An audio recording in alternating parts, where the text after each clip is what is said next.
All right, good afternoon, everybody, and welcome back to the Infrastructure Africa conference this afternoon. As the last session of the day, I hope you're all still tuned in and with us for what promises to be an important and exciting discussion on this important topic. So the session today, key project risks and de-risking strategies, that's what we're going to be looking at. I think it's common cause for everyone who would be at a conference like this that infrastructure development remains one of the most critical enablers for productivity and sustainable economic growth across the continent. And yet we suffer from, there are a lot of problems that dog the growth of and the building of infrastructure. And I think, again, I have personally been to many conferences, probably over 2 decades, where a lot of these issues have been discussed. But I think that what I've also seen is a real change that African governments, which was not always the case, have placed infrastructure at the heart of future development goals. So we are seeing strong political commitment in this direction, and hopefully that will help in many ways in terms of addressing the risk. But nevertheless, I think it's true also to say that large-scale infrastructure projects are notoriously vulnerable to risk, whether that be technical, project management, financial, etc., or even external, stemming from environmental and other and political factors. So if we're going to get the infrastructure we need, this risk must be addressed comprehensively through a project's life cycle. And therefore, preemptive de-risking strategies need to be developed, as well as strategies along the way. Otherwise, we're not going to get there. It's as simple as that. So we have a great panel with us today, and I know you have their biographies in your conference pack, but I'd like each of the speakers to just quickly introduce themselves. So I'm going to start with Gerald Mwandiambira, and Gerald, please go ahead. My name is Gerald Mwandiambira, and I run a wealth practice which gives wealth advice to corporates and individuals across the African continent. Okay, thank you very much, Gerald. Nadia, over to you. Thanks, Diana. Nadia Rautri from Uzenzela Holdings. I'm a co-founder in the firm, and we provide transaction advisory services for industrial infrastructure projects, and we're looking forward to today's session. Thank you. Thank you. Kathy Oxby. Thanks, Diana. So I'm Kathy Oxby. I'm Chief Commercial Officer and co-founder of Africa Green Co, a creditworthy intermediary renewable energy buyer and seller, designed to attract more investment in renewables in sub-Saharan Africa by taking a different approach to risk mitigation and diversification. Thank you very much. Andriy Bogdanov, over to you. Yeah, my name is Andriy Bogdanov. I'm a CEO of Risk Insights, as well as the co-chair of the World Economic Forum New Champion South Africa chapter. At Risk Insights, what we do is we're a rating agency. We're the largest on the continent. We developed our own AI-powered tool called ESG GPS, and by now we rated all major Africa markets listed space, and we're going to unlisted as well. Thank you. Great, thank you very much. And last, of course, but not least, Leanne McKinnell. Hi, good afternoon. So my name is Leanne McKinnell. I'm with the South African National Space Agency, so a little bit different. I'm one of the executive responsible for the Hermanus facility and the Space Science Program. And my claim to fame at the moment is that I'm a champion for space weather applications, and I'm the project sponsor for the big infrastructure project to move space weather operations in Africa to 24/7 operational space weather. Thank you. Interesting. And so I guess your choice of background is not coincidental. All right, great. So thank you very much, everybody. So we're going to move along now to the questions. And I'm going to start, and I'd like everybody to answer this, obviously in your adapting it to your own area of expertise. As I've outlined in the introduction, infrastructure projects are hugely vulnerable to risk. But what makes them, according to your own sort of background and your own sector, what makes these infrastructure projects vulnerable to risk, particularly in the African context? I think, seeing as you are directly in the risk space, Andriy, I'm going to start with you. From my perspective, and again, I put my head obviously of the CEO of Risk Insights as ESG rating agency. There are a number of them, but I will stop on the in a limited period of time on the main ones. The one which was considered, obviously, as we all know, the IFC a number of years ago implemented the Equator Principles. And a number of the agencies are following those principles by definition because they are either financed or related to IFC, as well as the banking sector using those principles quite a bit. But as we all know, the ESG principles, if we look at the Africa map, it's something which is very fluid. So the Europe was pioneering those from what 10, 20 years ago, and US is very, very fast catching up the train called ESG and sustainability. But at the same time, Africa is sort of left alone, left in terms of the setting the principles for Africa, addressing specific issues of the continent of 1.2 billion people. So to me, if I summarize in short, there is a basis. There are a number of the new things are coming up as people discussing the whole ESG agenda and sustainability agenda. And third, to me, especially in Africa, when we look at the long-term projects, those principles will need to be formulated and reformulated over a number of years as we speak, because at the end of the day, the companies, the Africa is a big continent supplying the raw materials to the rest of the world. So companies more and more looking at the how to go all the way in the supply chain and see what's happening right at the bottom where the raw materials are produced. Thanks. Could I just ask you also, just is the risk, the nature of that risk changing? I mean, you're talking about the Equator Principles, etc. You know, as we as African countries are looking more towards towards Asia and China for getting project finance, I mean, does that pull us out of the loop of these international principles, and does that change the nature of the risk in any way, in your view? I think what's changing here, it's actually excellent. Another side of the what I was trying to cover in a very short period, in a few minutes. That's excellent because what's happening in the world with China, if you look at the biggest player in Asian continent, China is trying to play bigger and bigger and bigger role, even though obviously we all know how big the environmental issues in the China mainland. But they're bringing the completely different perspective on the whole Africa ESG risk. Because now we're talking about the three centers of the ESG power, if you like. It's Europe, which was started development long ago, about 20 years ago. So US catching up very fast, and China, which is catching up even faster. So Africa is basically now under the influence of those three centers. So yeah, the answer is it's bringing very interesting and very dynamic environment into the Africa ESG space.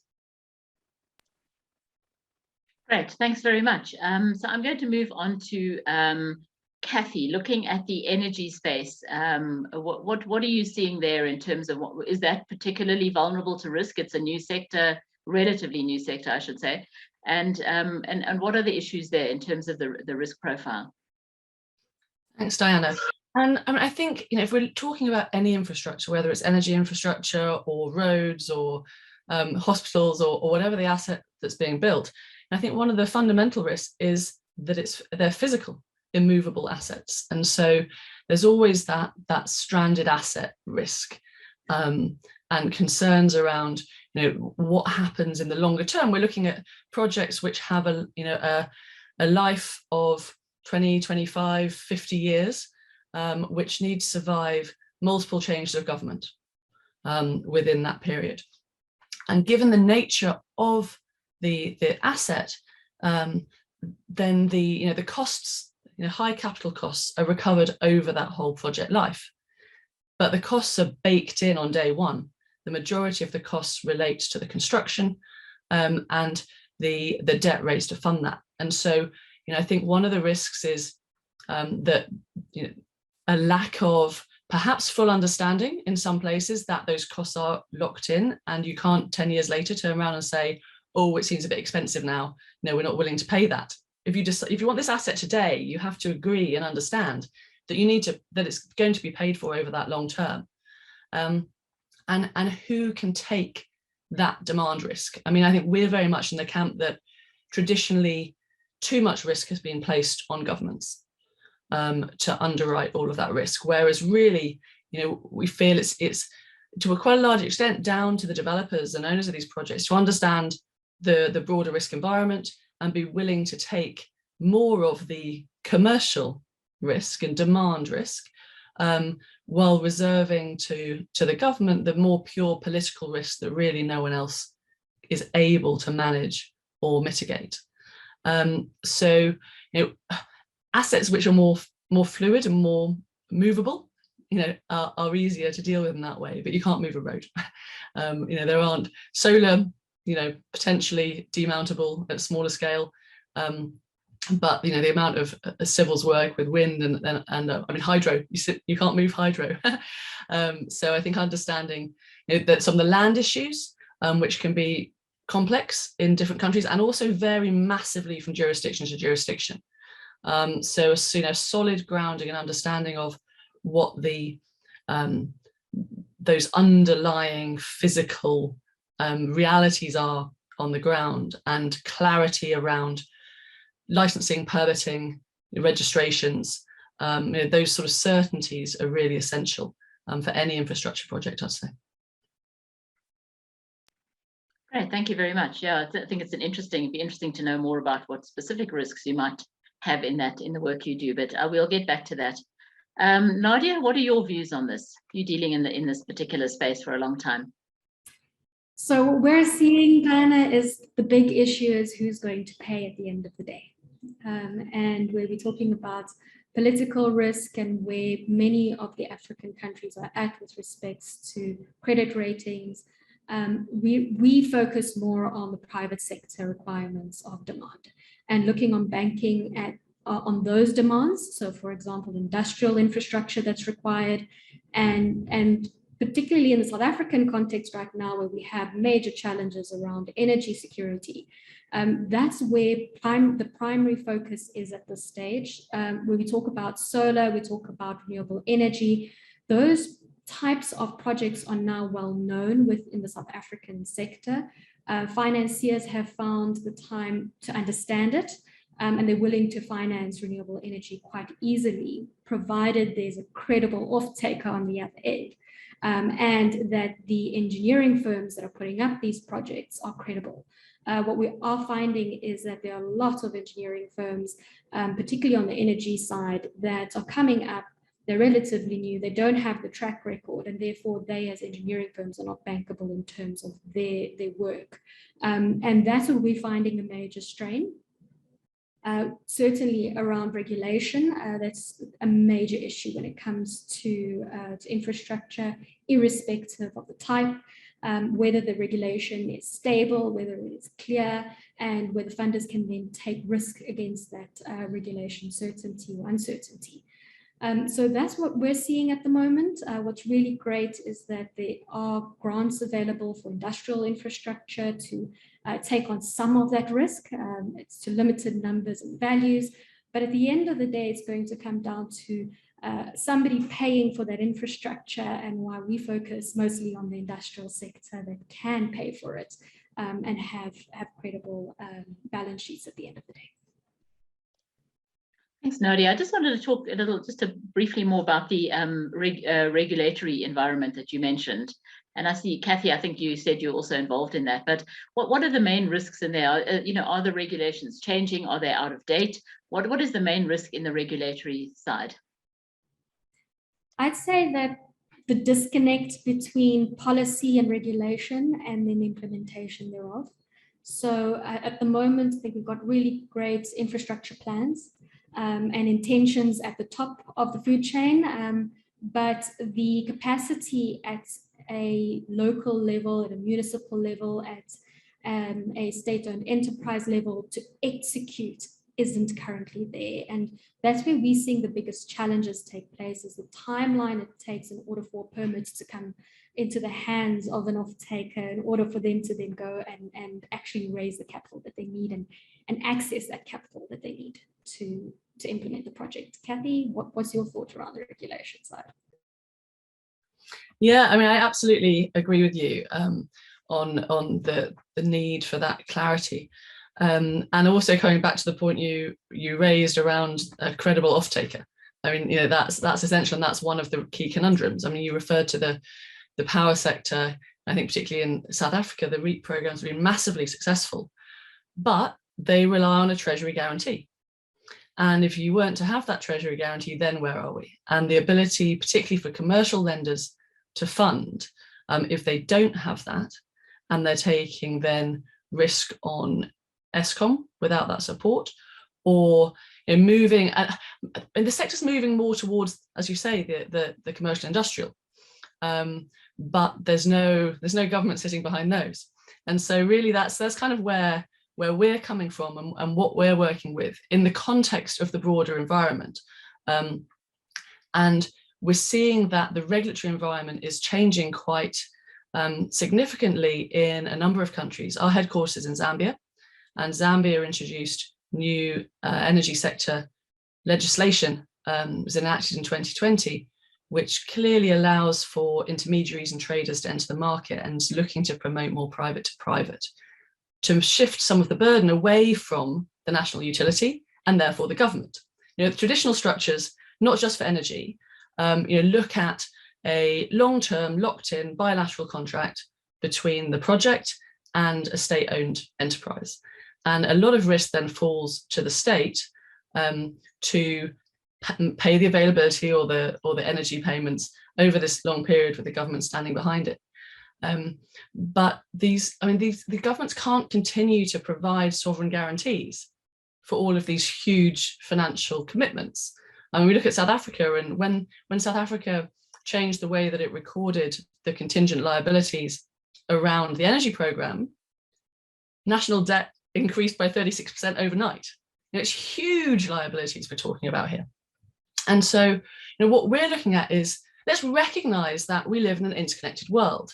And if you look at the priorities of the African Union and of the regional economic communities, it's very much looking at increasing, enhancing that regional interconnectedness and integration.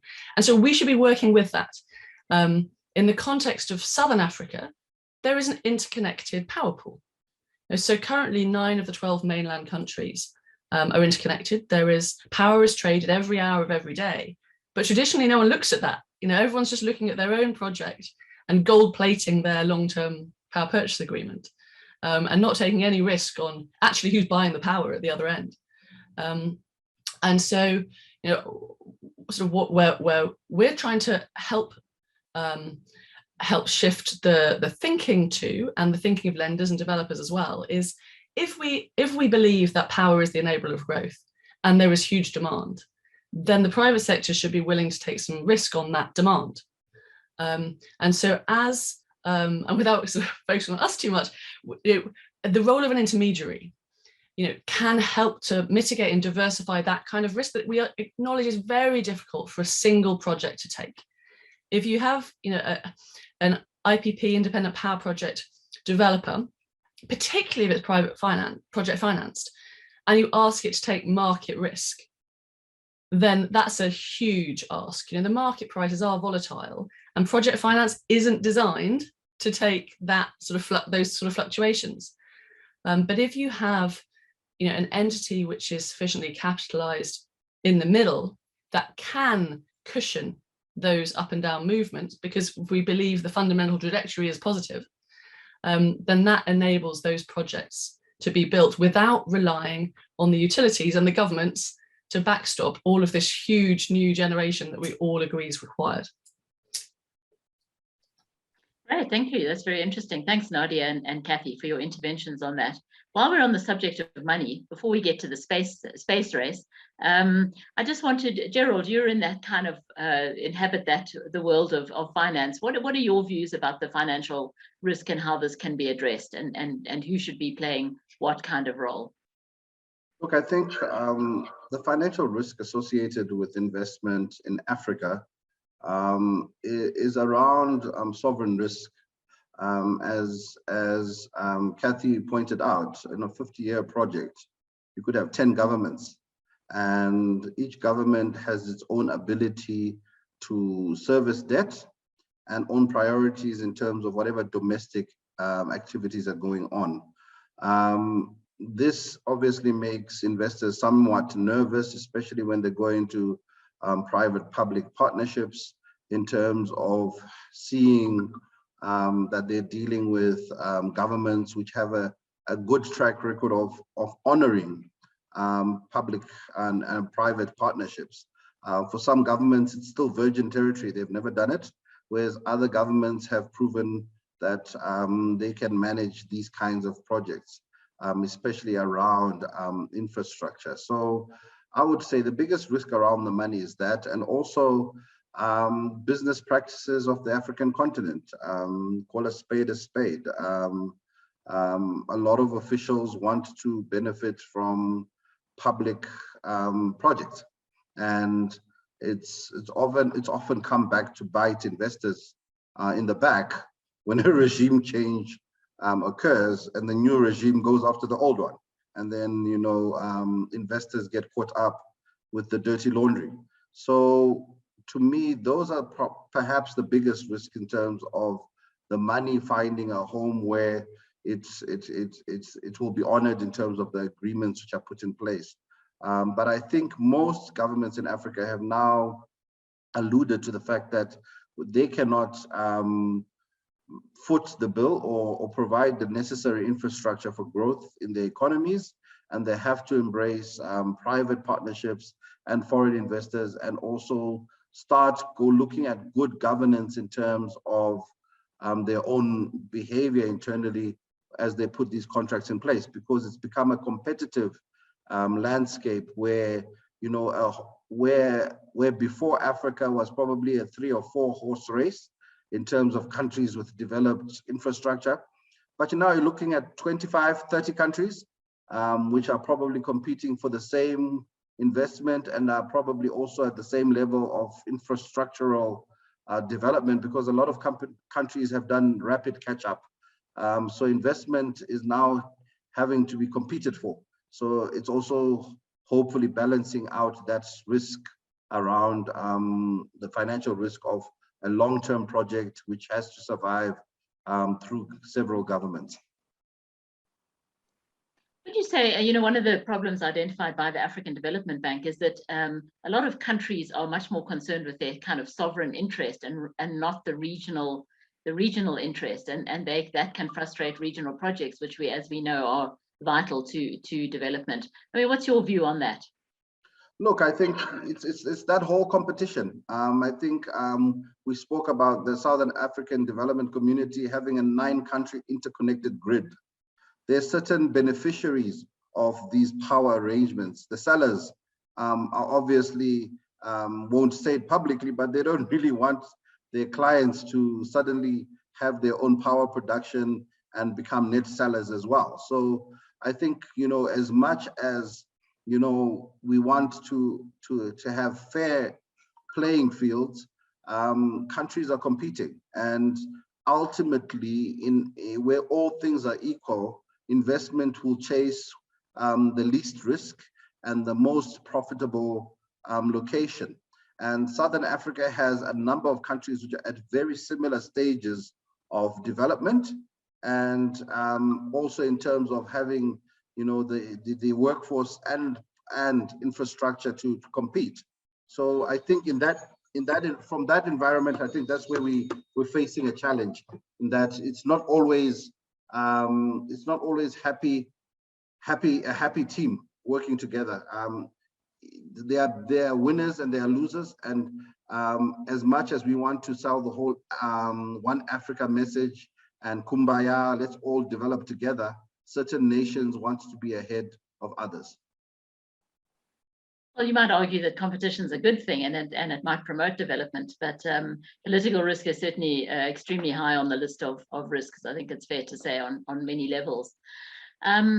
Leanne, moving to you. I mean, you're involved in a very interesting project. I imagine huge amounts of money, lots of regulation, a lot of dealing with different governments. How are you seeing the risk in the project that you're involved in? Thank you. Yes, so I'm coming at it slightly differently. I mean, the space industry in Africa is growing extensively. Competition is very rife. So we We claim to want to all work together, but at the end of the day, we're competing for the same pool of funding. So I agree with my panel colleagues that even in the space industry, funding and investment is a huge risk. The other problem that we sit with is that many of us working in the space industry have as our major shareholder the government. In South Africa, for example, the space agency is a public entity under the government, and governments have short-term views. Space is high risk. You have to have a very high risk appetite, and it's a long-term view. We plan for 20, 25 years. If you launch a satellite, you're going to launch it for the longest possible term, and most satellites deorbit after 25 years. Governments have a 3-year time plan. The project that I've been working on had, just by coincidence, happened to have a 3-year project plan. So it fitted very nicely into government's infrastructure plans. But a major risk to the project is operational funding for after the infrastructure has been built. And this is the problem we sit with in Africa in many, many different projects, not only in the space industry, is once the infrastructure is built and there is funding and investment for infrastructure, the return on that investment sometimes, and particularly in space, can take 7 to 10 years before it's realized. And during that time, you still need to operate the infrastructure so that it doesn't become a white elephant. It has to be maintained. It has to be upgraded. It has to be looked after. And that is something that governments often don't have an appetite for. So my experience is that there is quite a lot of money ripe to be invested in Africa for infrastructure.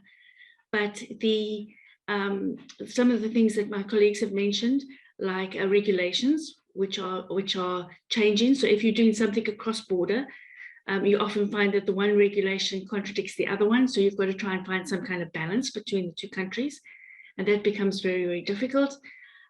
Sometimes, and particularly in the space industry, your value proposition is actually very, very important. And you have to lay out the value proposition, make sure it's all the boxes for the government entities that you're working with.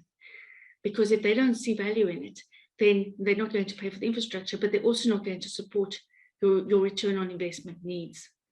So so there's a number of different things. And one of the sad statistics is that 80% of Africa's infrastructure projects fail at the feasibility and business case stages. And I think part of that is making sure that we have a good value proposition, but also making sure that we have long-term investors.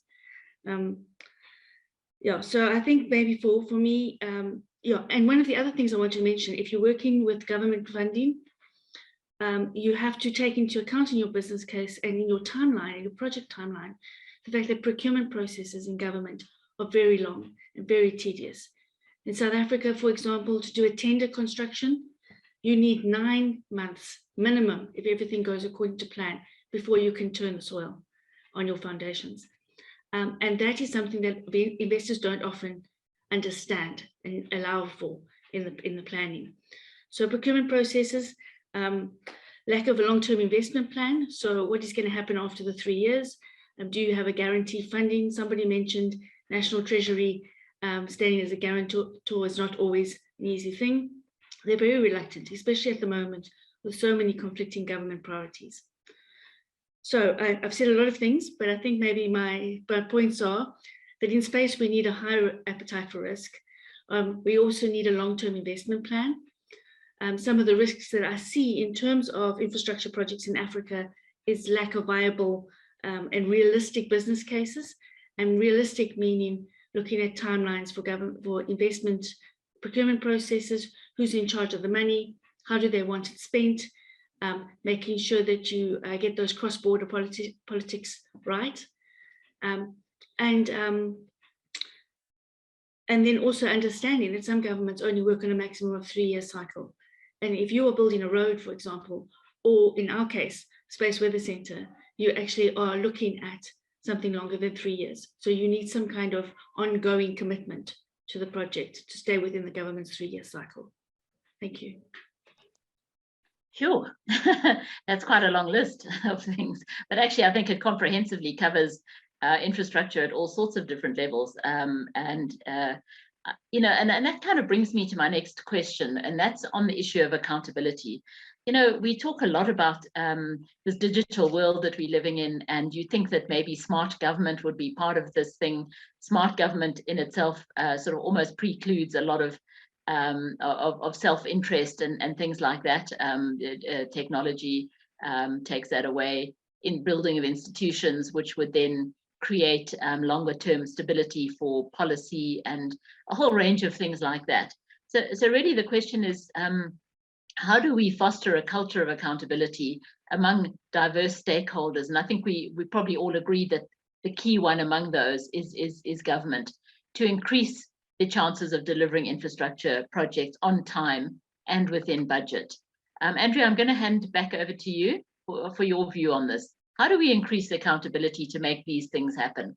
Is it possible? We've looked at the same problems, actually, or mostly the same problems for several decades. And yes, as Gerald pointed out, there are governments now. We've got more governments who are sort of playing, you know, the development game a lot more smartly than previously, but we are still kind of stuck in this kind of space. What are your views on how do we improve that, and where does that accountability need to be improved? If you allow it, just a couple of comments on regulation that will take me to the to your question nicely, because what we see on the regulation side, the regulatory environment from the, again, specifically ESG perspectives, is Africa, unfortunately, is repeating that old known cycle, which is, let us wait and see, let others decide of where it's all going, whether it's Europe, whether it's US, whether it's now, as you absolutely correctly, Diana mentioned, China, and us to follow. And I think that's the biggest issue of the continent, if I may. And again, I know we talk about it all over and over and over again, where countries not only competing, but countries to the extent, and that's authorities, your regulators, but also big companies. They look up on the map, left, right, just up, and saying, listen, let's see what's happening there, and let us follow. And again, I know this word is not very pleasant for leadership, but I think this vacuum of leadership, it's we see it day in and day out. And again, I'm picking on my area, which I know the most, which is the ESG. And when the whole well, not the whole continent, but the countries where we operate, yeah, where we know the environment, they're basically waiting. And where Europe, for example, already implementing the rules, which will be applicable as obligatory on the sustainability and ESG side, and where Africa could take a lead as well. Actually, African countries, even the most developed in terms of the economics, countries are sitting and waiting for that regulation to be pronounced, whether it's taxonomy, whether anything else, yeah, and then implement in its own countries. I think it starts actually with it taking responsibility for its own, because again, the rules of engagements are quite known. There are a number of frameworks, we're all reporting on them. I'm talking about companies, obviously, Paris Agreement signed. I mean, it's known, it's set. Take it and carry on. And instead, we are in this process of the, yeah, let's see what's happening up there. And then when it comes, if it comes first, because there are a number of people hoping, you know, it comes maybe later, maybe it will be reviewed, maybe it will be changed.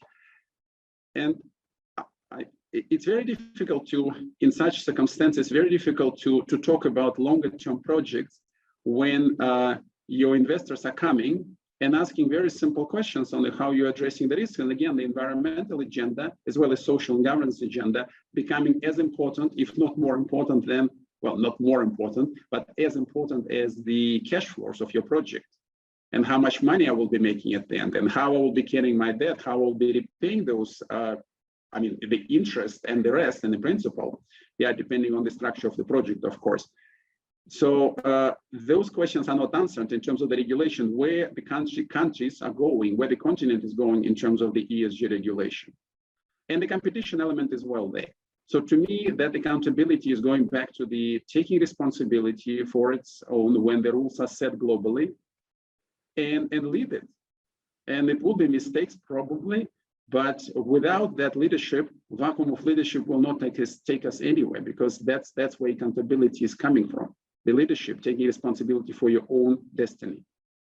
Thank you, Diana. Sorry for this philosophical answer to the relatively straightforward question. I think you've raised important issues. I mean, the thing is, are we keeping up with these ESG principles? And it's all very well that we're sitting in Africa where maybe companies and local companies and certainly governments are not keeping up with global developments. But ultimately, we are in value chains and supply chains that actually will have an impact on this going forward. And that might help continue to marginalize us. Nadia, what's your view on that? Oh, okay. Well, let me start with Kathy had her hand up. So. Yeah, I just wanted to bring a little bit more positivity to the discussion, I think. I mean, I think our experience has been a lot more positive on a number of the points people have just raised. I mean, if we're talking about the sort of environmental and social aspects, then the countries that we are mainly focusing in do have some fairly strong requirements as regards environmental, particularly. With any of the infrastructure project developments, they have to do quite detailed ESIAs for submission to the authorities and approval. And I think it's also down to it's also driven by the finances. A lot of these projects are still funded by, or at least majority funded by DFIs, who have very high requirements, and it then creates a culture. I mean, in the procurements we're running, then we have requirements around the social and economic development aspects that the projects need to bring. And I think that, that is being sort of rolled out and recognized as being an aspect that needs to be covered with any of these long-term projects that are physically located within a community. So I guess I do see that happening. And some of the points that have been raised previously, I mean, around, competition, is competition a good thing? If you have, we do have an environment where we have many different countries, many different regulatory environments, and there is competition for funding, which then is a driver for improving the investment environment in order to attract that funding. So, I'd say that's kind of it's like a race to the top, not a race to the bottom. And when it comes to the regional aspect, maybe we're in a slightly different environment than summer if we're looking at the renewable energy sector.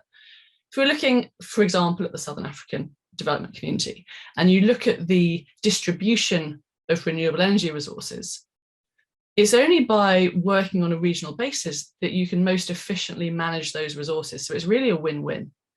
You have countries that have the large hydro resources, which are vulnerable to climate change. And we're seeing increasing droughts. And so being too dependent on that hydrology is a huge risk. But solar is widely spread throughout, and then there's some amazing wind resources, you've got geothermal resources, but they're all in different places.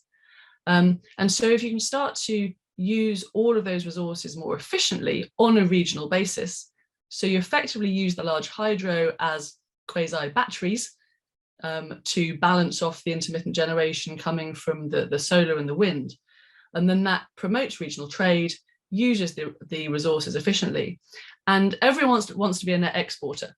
Not everyone can be a net exporter at the same time, but you can have different countries being the net exporter at different times of day, depending on the prevailing conditions.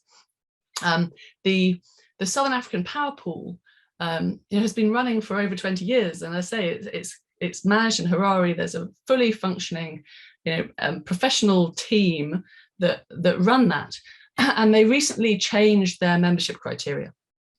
It was originally predominantly a club of utilities, but they see the benefits in trade and want to promote more participants, not just the utilities. So there's a new category of market participant, that you don't need to own generation or transmission assets in order to join. We're the first member under that category, which gives us access to the competitive markets, month ahead, week ahead, day ahead, intraday.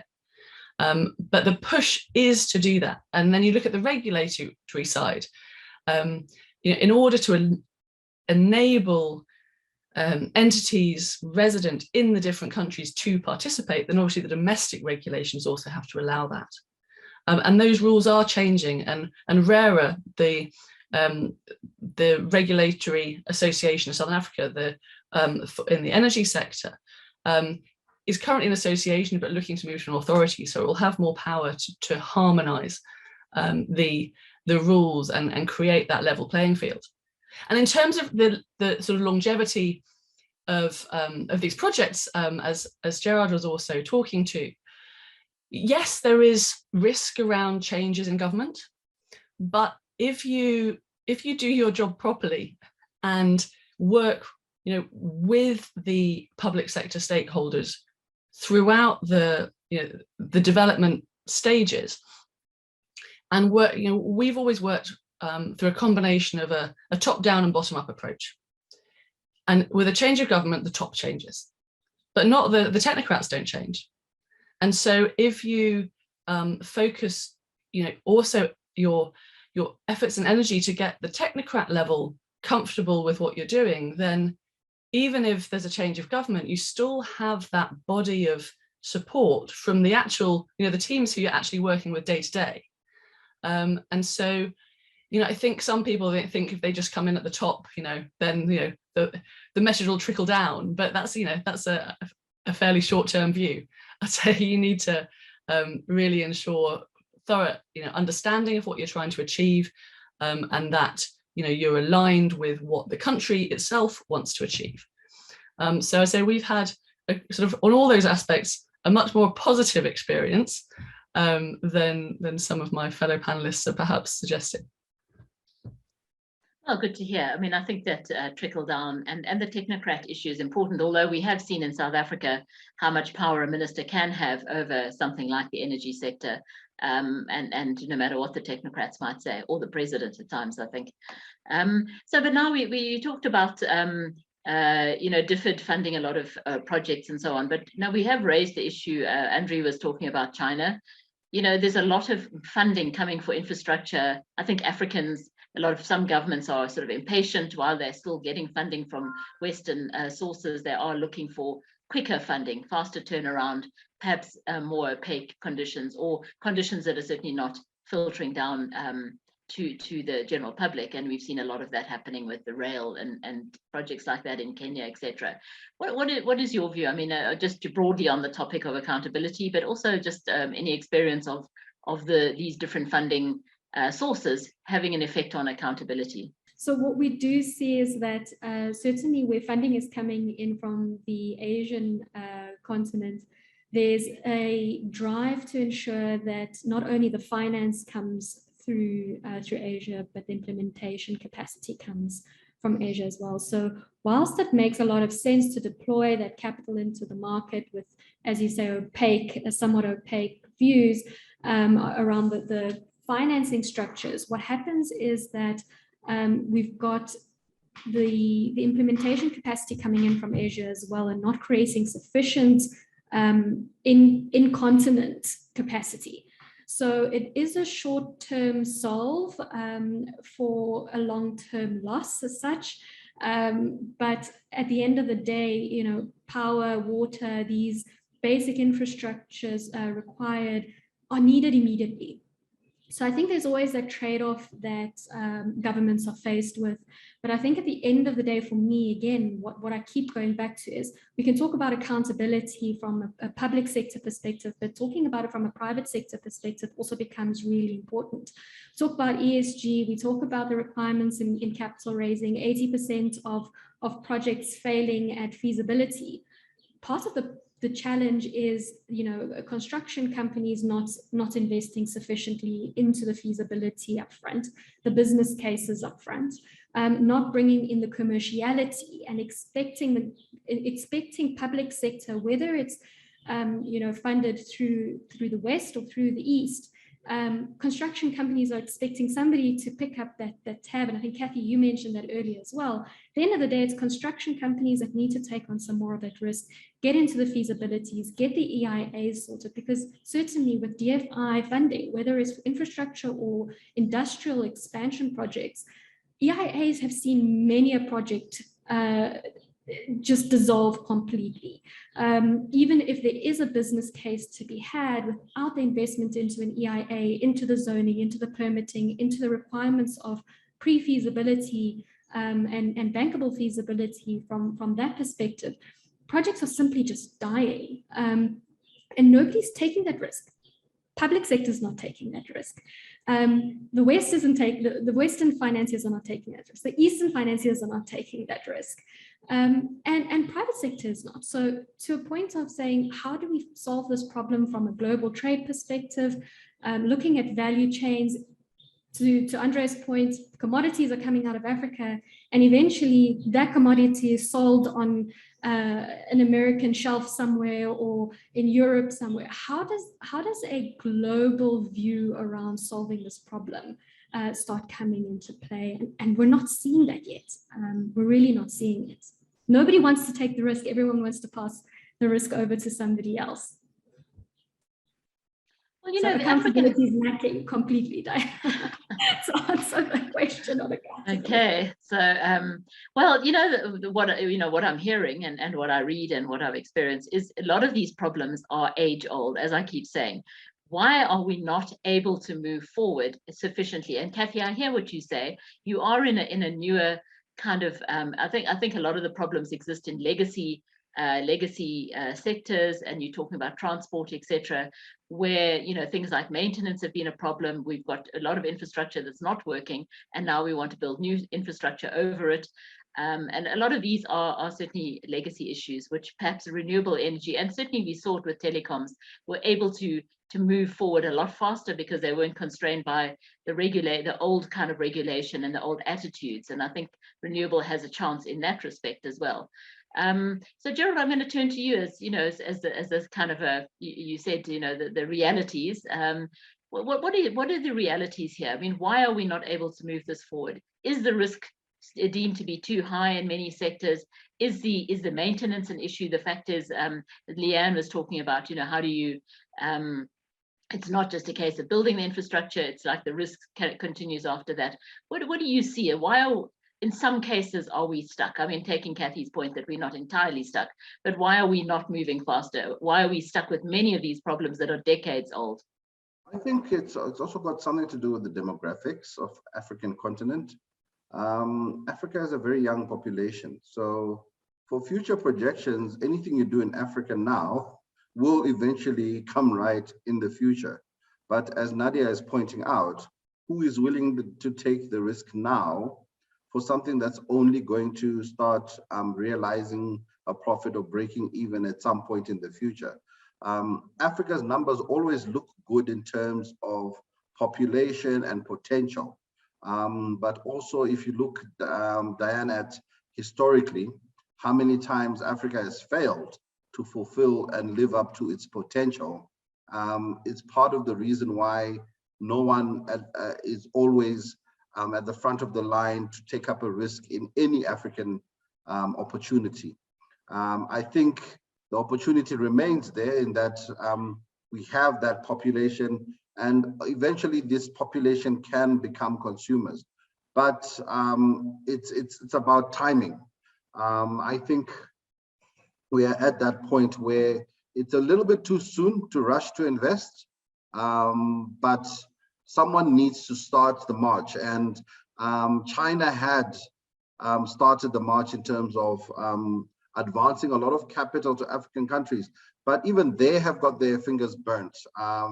The rail projects, the repayments which are not being honored, and then they end up looking like they are loan sharks when they want collateral from sovereign assets.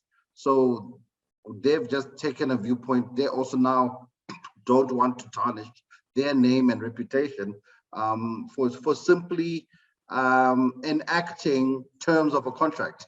You know, they're not doing things which are not agreed. But when people are rushing to sign, they don't often foresee what could happen in the future. In the ESG space, we're also looking at global warming. So the environment itself is changing. So, you know, the weather patterns and a lot of the information that is used in feasibility studies is perhaps 2, 3, 4 decades old. And, you know, you can no longer rely on some of this data simply because the world is changing in terms of weather patterns, you know, the major catastrophic climatic events which are occurring more and more in a continent which generally has had very stable weather patterns. Africa is now also seeing a lot of this volatility. So I think, you know, someone will need to start investing more. But at the end of the day, an investor is looking for a return on investment. And when the numbers don't line up, they don't go there. And when the feasibility is not done correctly, and informed decisions cannot be made. Yeah, I think all of that is true, certainly, but it's a lot to think about, and how you pull everyone together to be on the same team, as it were. Leanne, just you're in a what we might consider is not a legacy sector. So it would seem that, you know, I did make the comment that perhaps these newer kind of sectors like telecoms and renewable energy, etc., had a better chance of doing things differently. I mean, you are in quite a new area for African countries. What is your view of, you know, are you feeling this accountability as an issue? Where do you see the improvements could be made in terms of your experience? What would you recommend, for example? Thank you. Yes. So yes, the space sector is maybe sounds a bit different, but actually we're faced with very, very similar problems to the renewable energy and the energy sector. And I'm really resonating with my fellow panel members in terms of what they're saying. So from our experience, what we're finding in Africa now, and just to bring a little bit of something different into the conversation, what we're finding in Africa now is that we are, if somewhat disorganized, we are very courageous. We punch above our weight. And in the space industry, that's exactly what we're doing. Sometimes we do it in such a way that it almost forces us into compliance. So for example, one of the big areas that is being looked at globally at the moment is space weather as a global challenge. It's being put on the same level as climate change. And the reason why we've had to develop a capability in Africa, or why we said we would, is because we want our own know-how. We want our own regional capability. We don't want to be dependent. We want to work with the Americans and with the Europeans, but we don't want to be dependent on them. And I've seen that in a lot of other sectors as well, where we're now standing up and saying, you know, we can do this. As the African continent, we can lead. We saw it with the COVID pandemic as well, and some of the projects there where African scientists were standing up and saying, well, we have a voice, we know what we're doing, and we can lead this. So that doesn't really answer your question, of course, but it does put something different there, because then when you talked about accountability, what we need to realize and what we need to have in our infrastructure projects is a value chain approach with a team right across that is playing to win. So everybody in the team, I believe, needs to have something that they're going to win from this. And that playing to win must be bigger than the playing not to lose.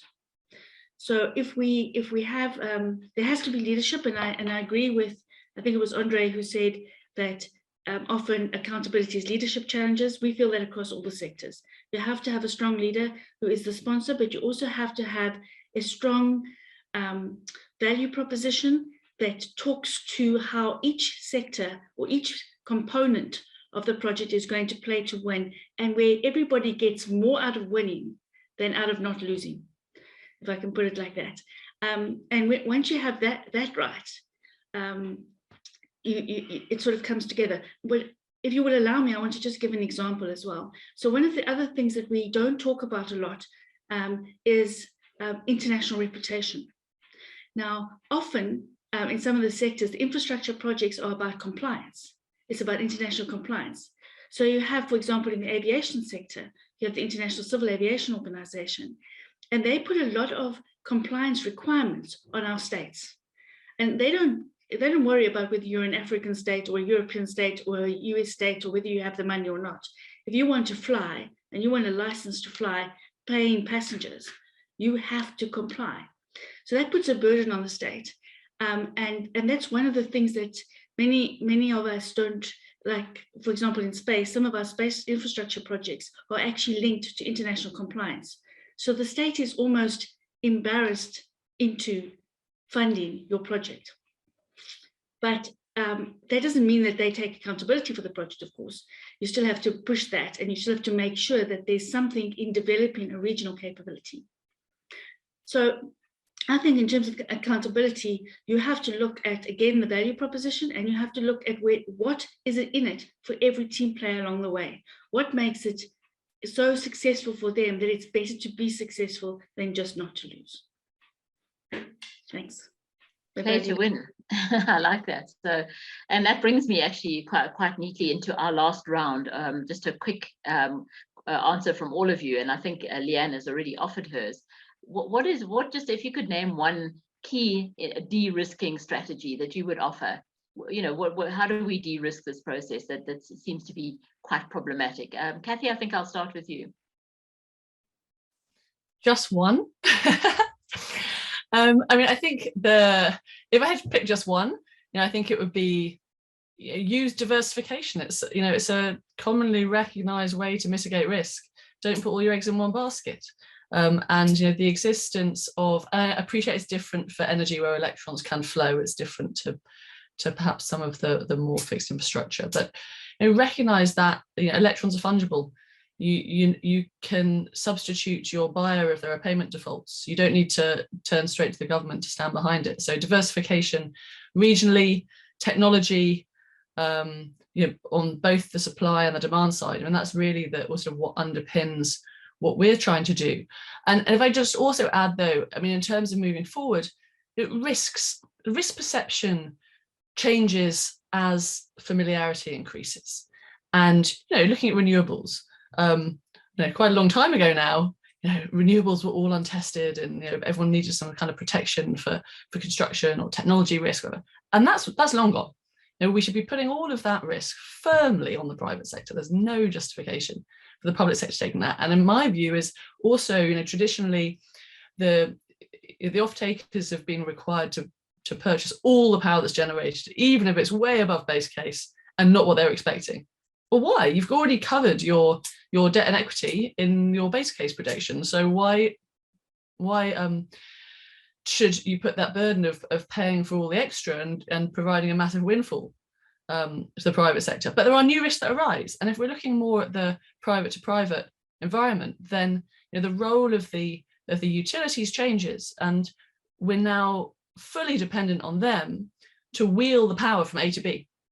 If you have an IPP selling direct to a non-neighboring user, then you rely on the utility to wheel that power to balance any intermittency, et cetera, and that's a risk that developers and lenders are not familiar with, and where I see there still is a role for the public sector, the DFIs, to stand behind that risk until the market becomes more familiar.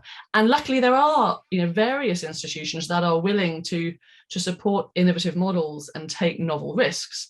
I mean, you have the likes of the Global Alliance for People. I'm just going to stop you there because we are running a bit out of time, but I think you made your point, so I think we'll stop at the example. But thanks very much, Kathy. So I'm going to also now move to Nadia to give your sort of last, I know picking one is difficult, but just something that you feel would add to this debate.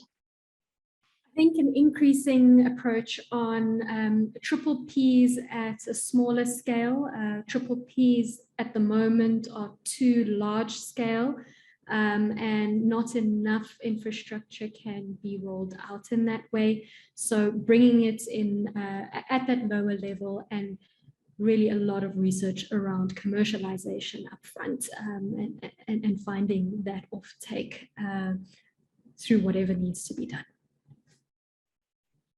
Great, thank you very much. And Andre, I'll give you the last word. I see we seem to have lost Gerald, so unless I'm mistaken, but Andre, can we have the last word from you then, please, on that topic?